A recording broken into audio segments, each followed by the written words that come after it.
You're listening to the Out of the Box podcast with Timmy, Halisa, and Sinosure. Welcome Out of the Box, and I'm Halisa. We have Duro, Timmy, and Sinosure. And today is an amazing day. We also have a guest. Special welcome to our guest, Hetty Dre. Thanks for joining us today. And it's going to be an amazing one. Hello. So Hetty Dre, please, in fact, just at the introduction, everybody's familiar with the other people. So thanks for joining us today. Thank you for inviting me, Alisa, Timmy, and Senator. Thank you. We're very, very glad to have you. Today we'll be having conversations around what's happening in the Sahel region. So, the Sahel region, as you all know, is all of those, countries under the Sahara Desert. A lot has been going on. The region has been tense for a little bit. So, that's the conversation we'll be having today. Guys, Sinosure and Duro to me. Can you join in the conversation, and you can introduce yourself if you want to, but people are already very familiar with you. So let's talk about everything that's happening in the region. But I think today we're trying to look at the coup, the TARS that has been happening, and also, conversations around neo-colonialism, like what's happening in the 21st century. Why are these regions continually having a sort of like a brutal takeover of power? So those are the conversations we'd have today. Come on. Is it really brutal? Huh? Be serious. Where exactly have we seen the so-called brutality? Abego. It doesn't seem as such, right? Of course, what is going on across the Sahel, particularly in Africa, looks like a hell of a thing there, in the real sense, considering the history that we've had of military takeover in Africa, and then of course what is usually the case whenever we hear military takeover. So particularly for me, I find it unpalatable when you said brutal. I don't know, maybe Durotimi or Etidre has got a different perception or perspective, let me say, to the whole conversation. I have not seen anything brutal, especially this last one. Can we hear you, Etidre? I don't think there is any debate about whether it's brutal or not, because brutality is actually a relative term. If we are suffering under the poverty that is occasioned by the instability we have across Sahel, you might see the entire episode as brutal. So brutal is not just the open force that we know. So I don't think we should focus too much on whether it is brutal or not. More than 50% of the population in Sahel actually living in poverty. And when I talk about poverty, I'm talking about real poverty. They face the climate change issue affects them more than the people in the coastal countries. So I think one can say it is brutal in that sense, in the broad sense of the word. So over to you, my people. Thank you. But why I said that is because of the initial perception someone would have. If someone say coup, you would think of military, like, taking somebody, it's taking over power. And that sight alone in people's mind is a brutal one. And so maybe deliberately or not, I think I've done this a little bit. Like I will say these things and I'll come back to it and I'll say it's actually true, because the perception that people have when they hear of like military coup is not one of, okay, let's shake hands, let's do such let's smile. It's not usually not like that, right? So that's also like one of the things, and there's a lot of conversations around it. Like many people are even trying to bring the conversation of if coup can be democratic. So it's a lot. Like, so let's see how you want to guide the conversation. Also, like there's been a lot that is going on, so I just want to hear maybe your initial take on why you think that coup d'etats are still happening in Africa, like even in this century, this current century, because when you hear about the ones that have happened previously, it's like the one that happened maybe in USSR or even before USSR or something like that, if there was anything like that in the Soviet Union or in Iran, very, very long time ago. Sometimes it seems like it's such an outdated thing, like why is it still happening in Africa? So you can link it to the underdevelopment, but so that those conversations, like why are we having coups in Africa at this particular point in time? That's my initial question. I want to pick your brains on that. I will say first off, right? Of course, without butting in too much today. I would say first off, we might need to first look at the governmental structure along the places or in the places where we have been seeing this coup. It just doesn't make sense, right? For something that generally there is a consensus that, like, of its not so palatable nature to happen in places over time, and there's been no way out of it. So while I was trying to properly get a hang of the whole thing, some of the things that came to mind, and I would also like to clarify that with Etty, thankfully he is knowledgeable about subjects around like this, is the fact that, don't you think the military men are just taking their own share of the spoils? Because it will seem like the current political arrangement, especially in Africa, is such where the elites, some so-called political elites, are just sharing positions among themselves so that they can have their bite of the common patrimony of the people. So now you have some people as well that are elites and they are in the military. Like the man in Niger, for instance, I am aware that he's been there as the head of presidential guard for more than 20 years. I think based on the stories and the information that are trickling out of that space, he has also, as a matter of fact, participated in being the head of guard for more than 5 presidents in Niger Republic. So if you are looking for the elite, political elite within that structure, it makes sense to see him as one of them. So if you guys, you have been eating, you've been enjoying yourself, you've been flexing all along, maybe it's time for me to eat too. Perhaps until we leave we develop a political system wherein service is at the heart of everything, then you will see that the attraction that is there, this kind of allure to force your way in, like there's a man in Nigeria who said, chase them, hijack it. There were lines of words that were used and people were even debating, like, is this right? He said, power is not given a la carte. So I just think that nature of our political environment in itself encourages coup. The elites in the military, we just wanted to have their own shares of the spoil. And what do you think, Florasta? I think people like to tackle visible symptoms, and always like to forget the root cause, because it's always cause and effect. We do it cause and effect. So people like to get focused on the effects, because most times the effects are more visible than the causes.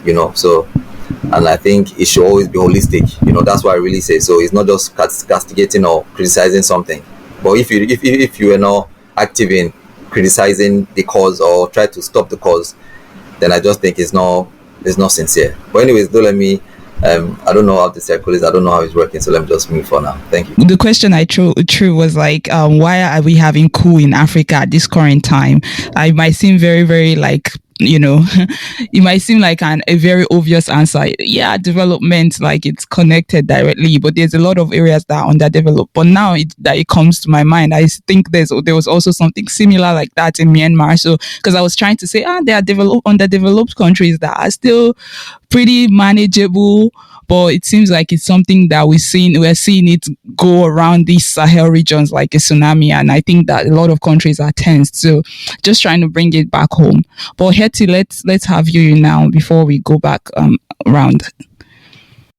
Okay, I think for me there are many reasons.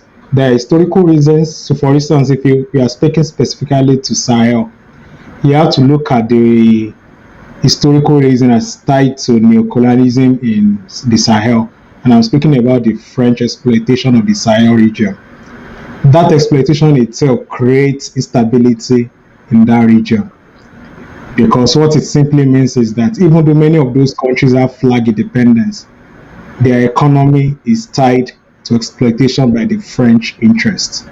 That's on one side. On the second side, for the history angle, is the concept of the military on the African continent. All the military forces that we have on the African continent were created by the colonial marauders, and they were created to suppress the people, and they were more powerful than the people when they were created. So you now have a situation where after independence, an institution that was more powerful than the people, that was created to suppress and oppress the people, will now have to bow down to civilian authority. So there is always that clash too, where ultimately those people just feel like we can do it better. So there is that angle. But there is also a modern angle for me, which are for science specifically, the question of climate change. Because of the climate change angle, for instance, apart from the ordinary exploitation of resources, mineral resources, we now have a situation where more and more people are being pummeled by climate, by desertification. I think that's what is the major problem in the Sahel. And that is reducing people's access to resources. Lake Chad, for instance, is drying up. So that means many people that rely on Lake Chad as an economic lifeblood, they are suffering, they have to get somewhere. So that also is creating anger.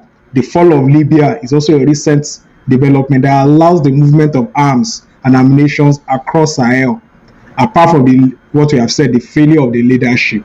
So I think once we have that kind of a broad mindset, we know why coup is happening in the Sahel for now, and why, to some extent, many of the coastal cities or countries are protected for now, but it's coming down ultimately, because all these factors too, they are there even in the coastal countries. Thank you guys. Let me just stop there for now. I mean, that's a very good angle. Climate change. I know we've heard like the recharge Lake Chad, but I mean, and Chad is currently under military rule, right?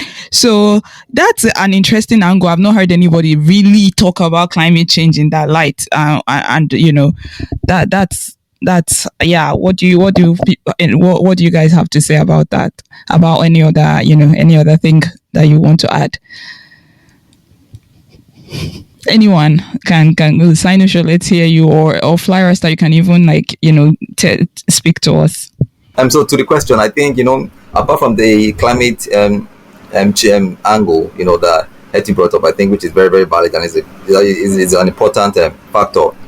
I think if I'm trying to look at it politically and from the rule of law angle, I think with the coups happening in so-called democracies or civilian rules, I think first is have to, look into how the countries were when they were practicing the democracy, So, how democratic really was it? Because people always forget the importance of rule of law, and people always think rule of law institutions that are meant to be for justice is determined just by the harshness of the policy or of the punishments or how scary it is, But people always know that that's not necessarily all that matters. It's not just about having the facility to punish, but it's about how diligently and fairly you are taking out the justice and how enthusiastic you are to find justice and make sure rule of law is enforced, fairly, because that affects psychic of people, and then that's what solidifies rule of law and institutions, and then that's what makes it even harder for all those kind of things to happen, because people know that okay, the institutions are getting stronger, so it's a ripple effect, But once the ruling class themselves know this the rule of law is weak, the mentality of people don't respect it, It's easy for anything that I think is undemocratic, because that's already the principle for me for foundation of democracies. And once that is lost, it's just the name. It's just you calling a dog a cat and saying because you said it's a cat, then it's a cat, but not trying to tick the boxes of what a dog should be and what a cat should be. And that's really the issue with the so-called democracies, and why it's easy for them to have coups, because it's like you can call it democracy. It's just civilian rules. rule, and I like to say with the civilian rule that we have, the highest, what really gives the president the power, really is his highest title. We are the chief commander, commander in chief of the armed forces. So you don't want military rule, but what really gives the president power is the military force. Quote, and that's why he's now in charge of the military. So it's just that now everyone else also has, it's just not solely military, and that's just really the difference to me, because the foundation of the democracy is not really there. So it's very easy for anything to come through, and that's what I think, and basically. Okay, if I get that succinctly put, you are saying, one, the very foundation upon which a democratic society should be built, if it's faulty, like we have in most of the sub-Saharan African countries, especially along the West African coast to the Sahel, if it's faulty, then anything can give, anything can take. And then very importantly as well, you also hinted at something. I want to be sure that's what you mean. That in a case where what gives people the right to perpetuate themselves in office is the fact that they are the grand commander of the Federal Republic, or they are the chief commander of the armed forces, or they are one military head or the other, even though they are wearing a civilian dress, if the legitimacy is not coming from the majority of the people, then anything can give. I mean, it can give and anything can take, if I'm getting you right, which to me, right, makes a whole lot of sense. Thank you very much. Did I get you right? Please fly faster. Oh yeah, absolutely, perfectly put. That's really, I think, summarized it for me. Thank you. All right. I mean, we do this a lot so that our listeners can get to have a feel of the spirit behind the word, really. The letters kill. They said the spirit gives life. So in that sense, Dorothy, are you there? I would say that it's been a very eventful week all over Africa, and I would say I'm happy with the conversations that we are having now, because it seems like, majority, maybe besides Nigeria, because it seems like we are the only ones where we have a percentage of our population, speaking from different sides, but I think when I look around the conversation that's going around Africa, that has gone around Africa this week, it's been very pleasing to see, that Africans are finally, speaking up and speaking out, and with all courage, just like our ancestors. We've gotten that courage again to say, hey, man, you guys, the get out of Africa, and that is what the guys that have taken over in majority of these countries, these West African countries, have been saying that their resources, they are being exploited, and that brings me to the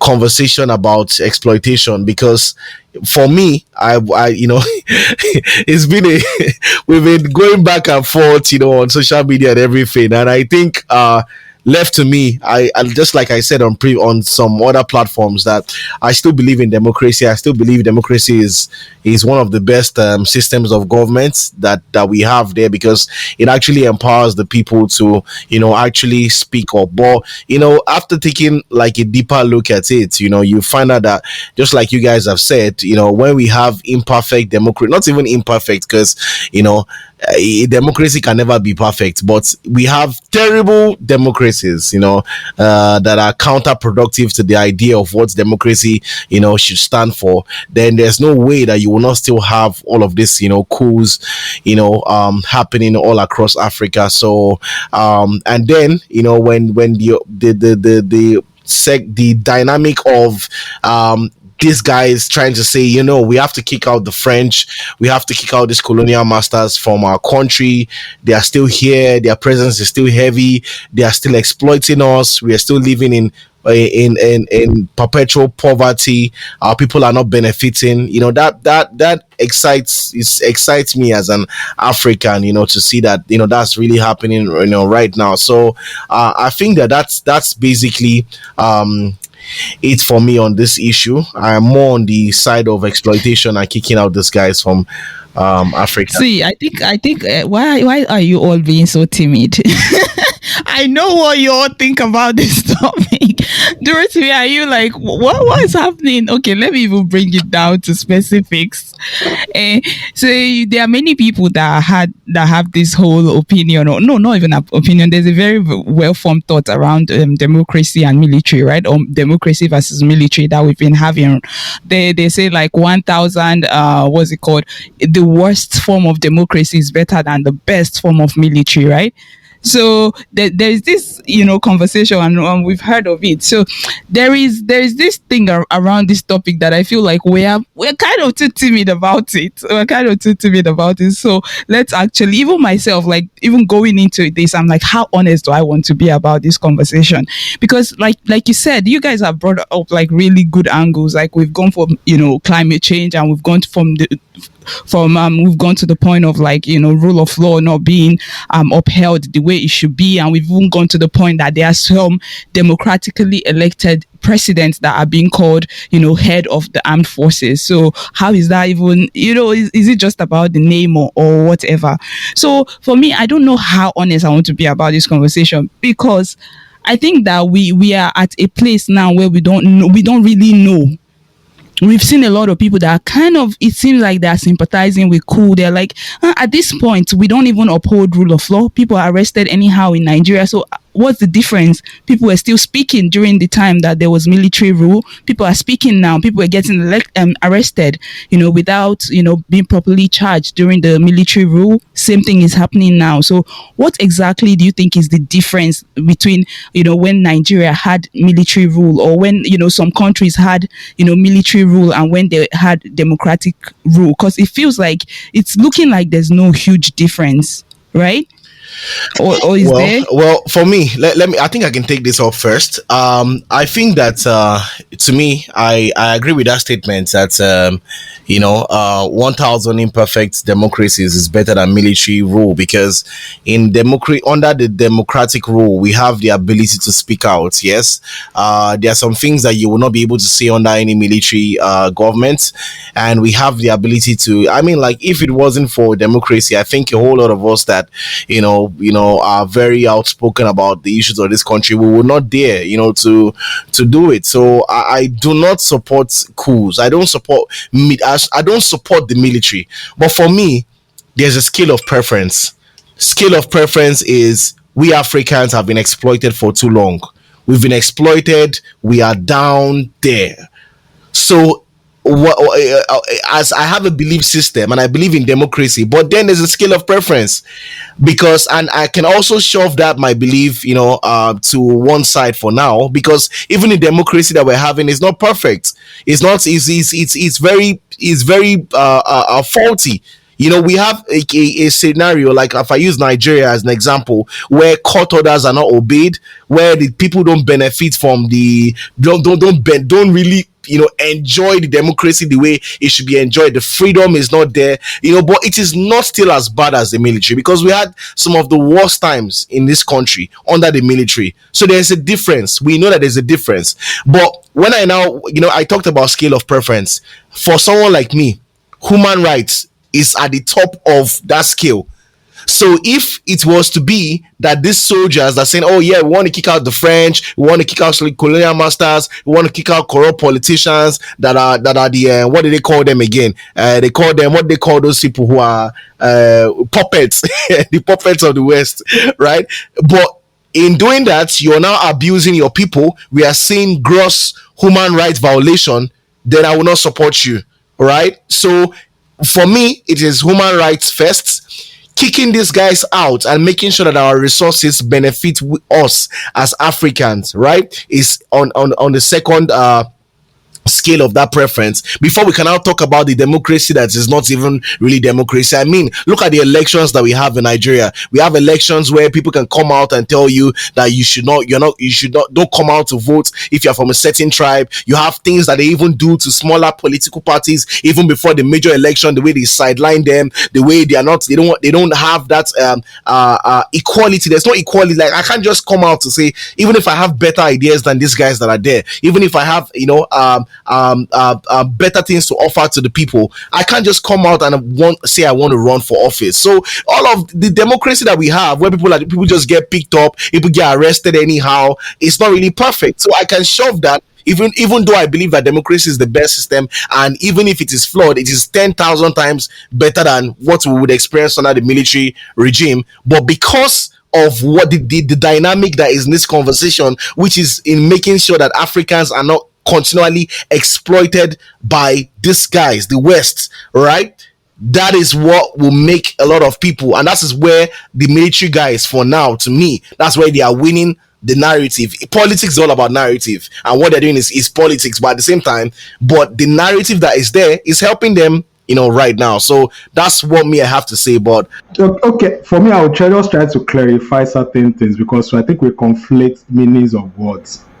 Number one, there is democracy. So they make an argument that democracy is better than any form of military government. I think the argument is correct. But there is also what we call civilian rule.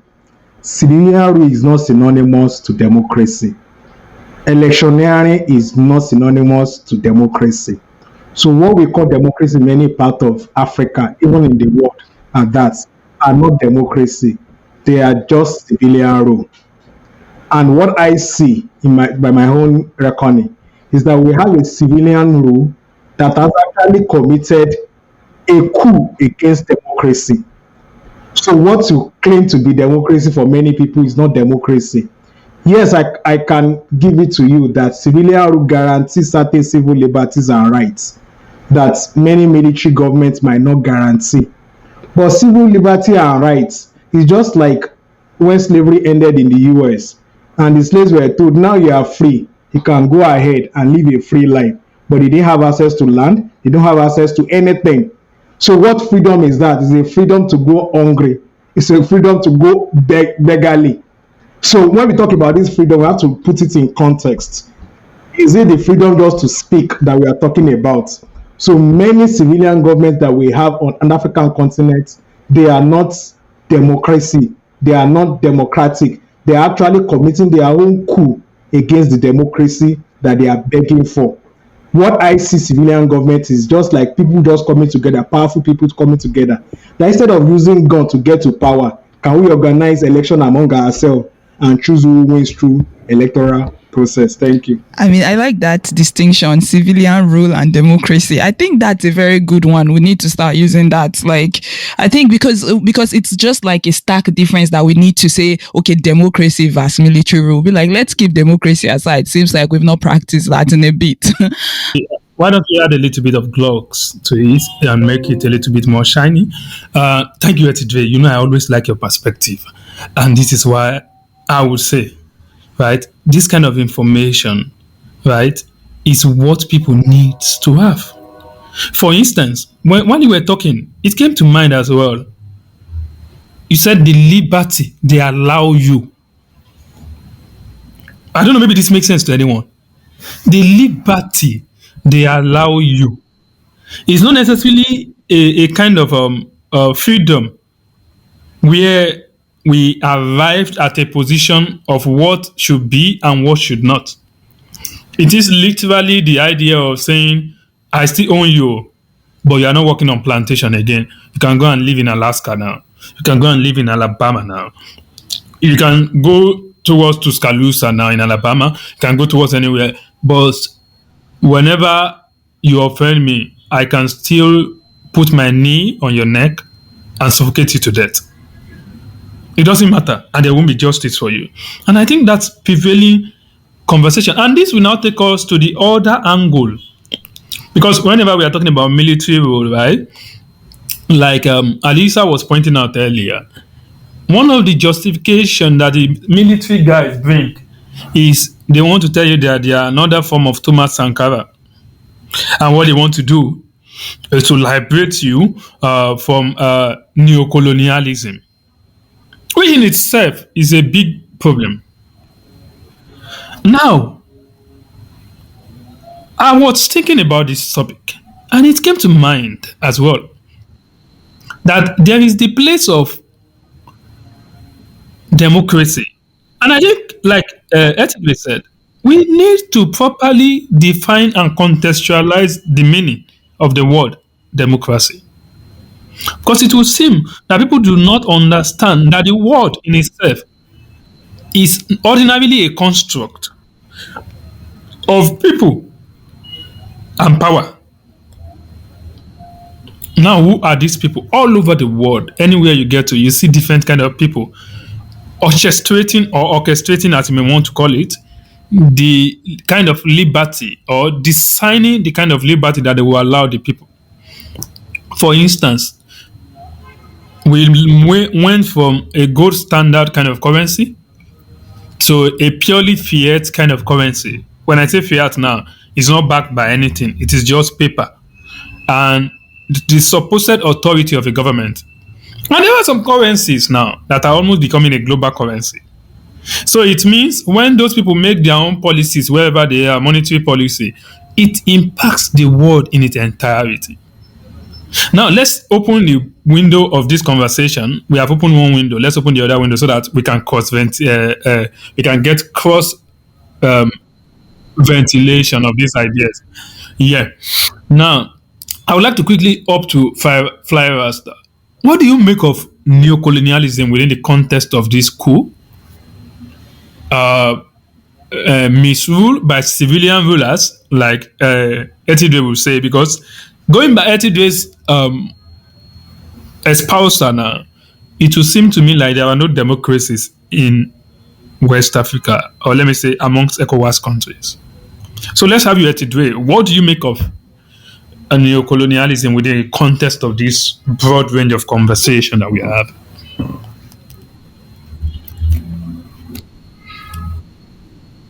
Yeah. I would like to have flyers. I would like to even continue on the premise Etidre, on that tangent, anyways, And I think it's something people always conflate. So I always hear it when people make that same phrase.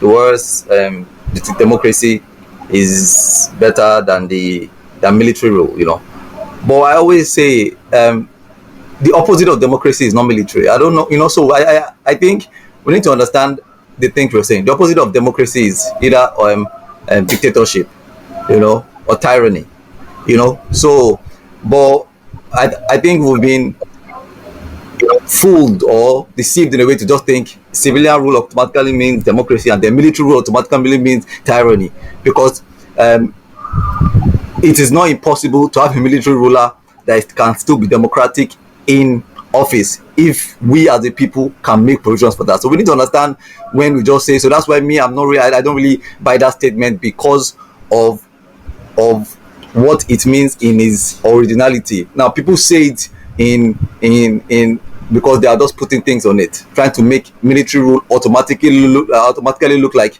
it is meant to be autocratic, like it cannot be if you can make provisions for that, because then it makes it a bigger conversation, because it now says what kind of people are in your military, why you think they can die for the country, but you think while they are in service they can't do what is right for the country. So, but that's a different argument if we go on that tangent. So that's why we need to understand the thing. So when I want to quickly move into the neo-colonialism aspect and what you asked, I think now when people see civilian rule, automatically they just think it is what they think it is. And when people see the military, people already think what they think it is, And when it comes to taking power, people like to use what would I call things that they know will affect the feelings of the people. So now there's a neo-colonialism angle, but for Africa to break free from neo-colonialism. I think people always think neo-colonialism can only exist with your former colonizers, and I think that's what is usually amazing to me when I see people with the romance with Russia and stuff, you know. And before I quickly go, hope I'm on point to the question before I go on the wrong tangent. Anyways, Sanojo, am I still on? Is that like the perspective what you're asking for beyond the colonialism angle? Or You are well on course to helping us. Okay. So when people, you know, so people automatically think neo-colonialism can only happen with your direct former colonizers or people aligned with your direct fellow colonizers, you know. And that's why it's easy for people to not see the China, what China's motives are in Africa, or what Russia's motives are in Africa. And people like to, and I know because people are not educated enough in the intricacies, because, and it's very hard, you know, for them to even know the intricacies of these things, because even the surface level thing that they should know to even be able to vote right or do things right, they've never even passed that first base, you know. So now talking to these intricacies for them, you know, and these people, the ruling elites know these things, you know, so they can play to the subtle emotions of the people, because now everyone's waiting for a new Thomas Sankara or a new hard grip, and because mentally part of the neo-colonialism and the colonizers effect has already changed, has warped the minds of black people, in the sense of they see themselves as animals that need strong hand, you know. So they romanticize strong hand, and it's a manifestation. But some people don't know. They just think we just need Nigerians need strong hand, and people say it like they're not Nigerians, you know. So when you say Nigerians need strong hand, they're not just saying it for people, because people like to see someone doing something so extreme and think Nigerians need strong hand, they won't change. But you're talking to yourself too,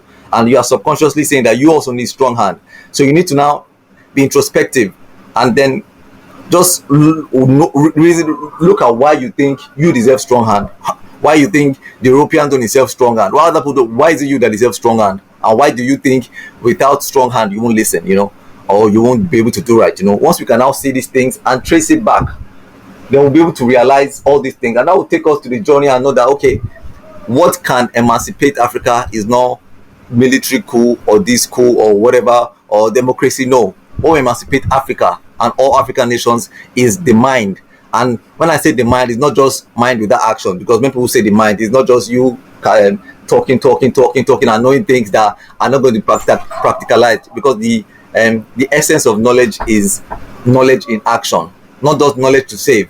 So if you are saving your knowledge and you just know, and you're just a bystander and just a spectator in the events or history happening, then your knowledge is fruitless, because your knowledge, you know, is like talents, and you know the mythological story that was used that was said about talents in the Bible, of how if you don't use your talent, it will be taken from you. So even if your knowledge might not be necessarily taken from you, but it is worthless in the grand scheme of things, because what gives things value is what the things can do. So the value of gold is people seeing what they can use gold for and what they now ascribe gold for, or what they use gold for, because or petrol, you know. But don't let me even talk too much about that, you know. So when people have knowledge of things and they know what they want, and they know their history, and they know that what can save Africa is self-sufficiency in every single way, within the borders and outside the neighboring countries. Until that is the major goal of anybody taking leadership, and not saying the West is my enemy, so let me waste precious time to align with another person because it's that person's enemy too, and then forget, you know. And it's like something the Yoruba say, mi ò ní torí ẹran pe màálù ní brother, and which means I want, because of meat or beef, call a cow my brother, you know, because you want beef, you now say, oh, this cow is my brother. And that's why I see with these coups and how they are just inspiring, giving people some kind of hope or some kind of nostalgia of, oh, Thomas Sankara or this military or Rawlings or whatever, and then try to now liars with the Russians. And you know, so I think if the knowledge angle and perspective and holistic introspective analysis of things, if people are not holistic, if people see things of just one angle and are not willing to get under angles and not just parrot what has been told to them, then I think that's the first step for us combating these things. And to round it up with the original question, with the democracy and military, I think I'm not against military rule, and I prefer personally democracy, you know. So me personally, I prefer democracy because of what it stands for, you know. So I'm not against military rule, because I think if we as a people, we can decide that we can let military or a military man that is in active service be a president in a democratic system, so which might be called a military rule, and these things were not made by God. These things were made and tweaked, and everything can be tweaked. Anyone should have the right to be, because democracy gives everyone the right, of getting to power. But if you're now saying because of job people cannot do it, I don't buy that. So I don't think military rule in its entirety is necessarily bad, but it's the mind of the people, because it's not about if civilian or not. The civilian person, they had no interest of the people. The military person too might not, or may have better, So I just think we should just know what these words are and see if they are working, because the action of the words is what determines if it's a democracy or not. But I'll round up in that. Thank you. Wow. No, let me just quickly say this, because when I was listening to you, like, I feel like a lot of questions came up in my mind, because I mean, maybe in the beginning I was like, okay, it's like in the beginning we sound like, it seems like, are we against democracy? Are we now against military at the same time? But now it's like, all of these things are actually concepts, you can actually have like military existed in democracy. And when there's this like thing that is about, what's it called? Nationalism, right? And it's one of the things that we lack seriously in Nigeria. And sometimes I think that even Sinosho has hinted to the fact that we don't have a Nigerian project, because like we do not maybe have strong allegiance to Nigeria, right? So sometimes when I see the military and I see them maybe existing in some countries, of course there can be a tool, there can be people use them, it exists in different forms. But then when I see the military, sometimes I'm like, they're like the peak of nationalism. They're the ones that like, you see this Nigeria is my country, like, because they eat, sleep and breathe these things. So sometimes you're like, maybe they are the ones that would actually be able to fight for the country, because they are the ones that live, breathe nationalism. They live and breathe this banner that is called whatever country it is. If it's America, it's America. If it's Nigeria, I think it's Nigeria. So maybe, but Sinosho, you wanted to say something? I was actually going to say, civilian rule and military rule, to me, they are the same, one and the same. And perhaps until we get a working democracy, right? And I'm not sure we can do democracy halfway. There's no doing democracy halfway, because the idea behind democracy in itself is that the people are ruling. I don't know, maybe this makes sense. So when the people rule, right, in unison, they create an environment where everyone, right? Because if I have input into something, that thing should ordinarily not burn me, except if burning is the only thing that thing can do. I don't know, maybe this makes sense. So when the people chip in their thought, one or two things like that, then the conversation changes to a democracy, because what makes it democracy is the fact that people are able to influence actions and decisions and policies. One other thing that is very close, and I would like us to pick on, of course, we will have to wait on that so that we can take Eti's perspective, because I figured he was trying to speak earlier. I want to see what he thinks, of course, particularly about what Flyvester had touched on just some minutes ago. No, because life itself is a process. So I think we must only speak in the gray area. It will have to be nuanced in our discussion. So for instance, because I grew up under military rule in Nigeria, I just don't like military rule for any reason. Because unlike the civilian rule where give or take maybe 1,000 people are ruling us, under military rule maybe you have about 100 people ruling you. And the more concentrated power is, the more abuse it will be subjected to. Like they say, absolute power corrupt absolutely. So I'm no for military, but I don't moralize it. So if a civilian government is failing its people, is not improving their material condition, destroying their economy, if I like, let me preach from now till forever, it will not stop military from taking over, because it's not about preaching. For me, the antidote to military rule is actually for the civilians that are ruling to deliver to their people. That's the only antidote. It's not by preaching to them. So whether I like military or not, what will bring about military intervention into the governance system of any country is the failure of the political system. And somewhere I used this example. 2 years ago, during the election in the US between Donald Trump and Joe Biden, they had to force the military to even come out in the US to say, no, they are not going to intervene. They are just going to stand down, because the political system was also breaking down in the US. So it might sound somehow to people that even in the US, people are talking about military intervening. So military will always intervene because they are the iron fist that hold the political system. So except you are able to prove to them that the political system is strong enough to hold the leash on the military boys, they will always intervene. So for them not to intervene, you must deliver good governance. Thank you. Thank you very much. But now that we are talking about two things in a way, like coup or neo-colonialism. So I just want to bring a question to bring the two together, right? Do you think Africa can liberate itself, actually free themselves from colonial masters and colonial rule without military force, without any sort of force? Is there a room for some kind of should I say diplomacy? That's just, I want to throw it around the house, please, everybody. So we just bring in the two, this thing together, since we've tried to, have nuanced or balanced argument.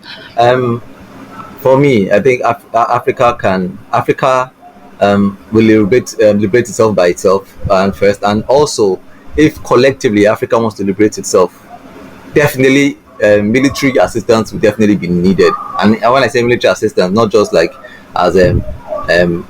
just as giving orders, but there will be countries that will be under military rule that will also join in the revolution that's going to happen. So I think they are important, because if I'm going through history in Africa, part of the fighters or part of the revolutionaries, a military person is involved, and we don't know what, if he was alive, if he was there for 30 years, maybe he would have gone rogue or not. But at least with the evidence before us, we could see how in 4 years he was able to at least keep true to what he was saying, and we could see that his words were not just for rhetoric, but there were plans in motion to actualize those words. So I think the history always it might not necessarily repeat itself or anything, but I don't think any option should be seen as no, never, because we should be looking at the realities of the issue, not what we are already projecting on those issues. So I think military will always be, because in this kind of in to liberate yourself or as a group, you need every part of your society, because every part of your society is necessary if you truly want to be, so the worst of the people, are needed. So because people like to look like anyone is not useful, because what keeps nations now in the type of capitalistic world we're living in, what keeps nations powerful are them making sure they have people that are crazy enough to be mass murderers, which they can call special soldiers. So it's romanticized and is made, and we are made to accept it as reality, because he was just giving orders, he can't default and all that, like he's not a human being. So they have become, we try to justify it because we know that is needed, so we can deal with that and not knowing. But when it now comes to other things, you think, this person that we've trained, this maniacs that we've trained, no, we don't need them. They are good for all the other people. So but we need to realize that for a society to liberate itself, the worst and the best, everyone has a part to play, as long as you can make everyone be focused on one goal. And what is the goal? Is the liberation of African. So if you are the worst military, you are the craziest killer, a military guy in one country, you like to, but you are still Pan-African. For the time being, you need to know that this you need to know that this is a morality battle. This is a battle of liberation. So everyone will come on board. That's for me personally. Really interesting conversation. I think that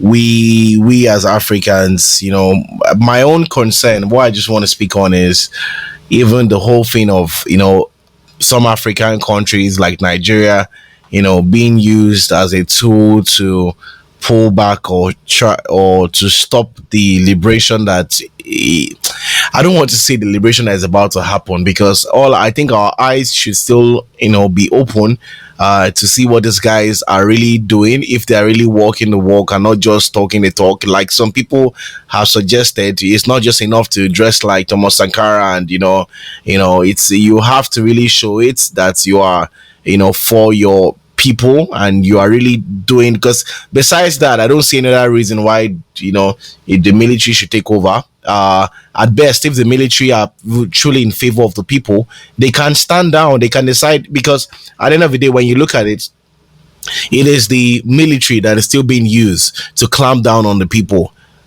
These are leaders, who are elected or selected, as some might say. They don't come directly with a knife to your house. It is the military, it is the police and other armed forces that they use to trample down on the people, right? So if the military is really in favor of the best, or really wants the best for Africa, I believe that we should see it. We should see these things being. I saw a video today of the Niger leaders in a stadium, and the same thing that we saw in, was it Burkina Faso, one of those other countries, Mali or so. The same script acting out, like they're in a stadium and the people are happy and everything. Yeah, okay, that's nice. But at the same time, let us see these things starting to come to play. So, and we need to see it fast, so that we don't get ourselves in more trouble. But I'm really concerned, that some African countries like Nigeria, where our leaders don't have any sort of consciousness or that any sort of consciousness like we have right now to say, oh, Africa should be free. You could even hear some of their supporters saying a lot of stuff that it doesn't matter, but at the same time, that's my concern, and I do hope that countries like Nigeria and Ghana and the rest of the countries that are under ECOWAS, would not be used as a tool to prevent the liberation of Africa, because it needs to happen, and we should be glad that this is even happening in our lifetime. So, like Fly Rasta has said, I really agree with what he said. Everyone has a role to play. Enough is enough of us reading history books and celebrating other people. We have an opportunity right now to add our voices, to add our efforts into the conversation, and to push for the liberation of Africa. And I think that with all of the education that we have right now, we are more than capable. The only thing that we need to talk about, maybe on a subsequent episode, is technology. We are not going to liberate ourselves without technology. It's not going to happen, because when you look at, even if we say the military should join in, when you look at it, the weapons that they have was sold to them by who? That's the same guys that we're trying to free ourselves from. So what's to tell you that these guys don't have? Like military, they are not just fighting with what's it called? AK-47 or like, I don't know, machete or something. The Wagner group you're talking about is another No, because issue. I We think be you're going from speaking the of west technology to and military in to the isolation. east. That's what we're talking about. Technology, So I think we can fight with technology. Like, if the military is like, yeah. No. I was speaking as and I was saying the military, they need technology. The jets they're going to use to fight, the weapons they're going to use, it's all technology. And what they have so far are things that have been supplied to them by the West, and that is the unfortunate situation. So what's to tell you that if these guys, okay, let's take out Russia from the picture. If these guys decide to clamp down on us in Africa today, take out Russia, can Africa stand alone and defend itself, military for weapon, whatever it takes? So I think that we should start having that conversation around technology. Make sure that I don't want to even bring that in. Make sure that Wakanda is not just a movie, but a reality where we have technology to defend ourselves from these people, because we're not going to. So all of our people all across the world need to pay attention to Africa. Whatever you've learned, whatever and even those people who are here who have those knowledge already, need to find a way that we have the technological know-how to build weapons, because you're not going to defend yourself with talk. You're going to need to have weapons that can stop these guys from coming into to Africa. We need to look at ourselves. Like, this podcast is still going to be posted to a platform owned by the West, and those are some of the problems that we're talking about. We should look inwards. We should have African platforms. We should have African social media. We need to until you are ready to do that. I think we are still a long walk from freedom, except we want to depend on the conscience of the West, where you tell them leave us alone, and they'll just feel like, oh, I'm going to leave you guys alone, because I feel like it's bad for my image. Okay, thank you. I just wanted to put what you were saying. So that's just my little contribution to this. Yeah. So let's have Sino show. If there is anything that we should take home, right, is that I would like that we are in a place where we have this convergence of idea. Ideas might be different, but at some point we need to bring everything back home. What exactly is the goal? Right? When we started the conversation, we painted a picture. I did paint a picture that what we have currently is a free for all. Thank you, Flymaster, for giving me that line. Wherein the civilian rulers and rulership, right, is not particularly tied to the military. Civilian rulers, right, are calling the shot. They are having a feed day. So the military guys too, we find that attractive, or might find it attractive. So we might need to continue to look at that, and then of course think about it. Of course, before we leave, we also like to take Tidre's thoughts, Virikan Flymaster's thought, imparting, and then of course move away for the day. From there, Tidre, let's have you. Oh, thank you for inviting me once again. It's been wonderful discussing with you guys. But my own parting shot is this: neo-colonialism, we are not just fighting in Western or Eastern interest. We are fighting their collaborators on the continent, and they are the real guys we have to fight. So thank you. Thank you very much. That's lovely. I think that's the take home. Their collaborators, over here. Thank you very much. All right, guys. It's been a wonderful episode, and do well to follow us on all of our social media platforms, which will be written in the description. And Hetty Dre, Flyers, thank you for coming on board, and I do hope that you join us, some other time, so we can tap from that wisdom and knowledge that you guys always bring. Thank you. All right, guys. Yes, and Africa, nobody is coming to save you. I am coming. Yay. We'll save. Oh, yes, Father Christmas. You're listening to the Out of the Box podcast with Timmy, Halisa, and Sinosure.